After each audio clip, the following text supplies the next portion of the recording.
TDP division నాయకులు గంటా మౌలిక, గంటా పెద్దబ్బాయి, ఇతర నాయకులు ఈ కార్యక్రమంలో పాల్గొన్నారు. వృద్ధులు, దివ్యాంగులకు ఇచ్చిన మాట ప్రకారం పెంచిన పెన్షన్తో పాటు 3 నెలల ఎరియర్లను కూడా ఇంటి వద్దనే ఇచ్చిన ఘనత సీఎం చంద్రబాబుకు దక్కుతుందని గంటా మౌలిక అన్నారు.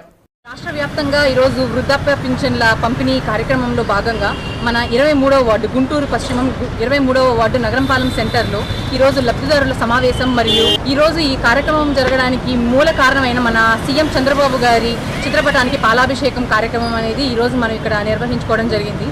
ఈ సందర్భంగా మన చంద్రబాబు గారికి, మన డిప్యూటీ సీఎం పవన్ కళ్యాణ్ గారికి, మన కూటమి నాయకులందరికీ కూడా పేరు పేరున ప్రజల తరఫున ధన్యవాదాలు తెలుపుకుంటున్నాం.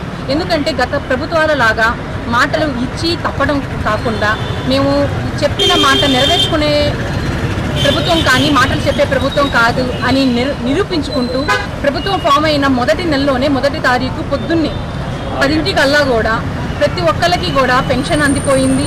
అండ్ శాలరీస్ కూడా ప్రతి ఒక్కరికి కూడా టైంకి ఫుల్ శాలరీ కూడా క్రెడిట్ అవ్వడం జరిగింది.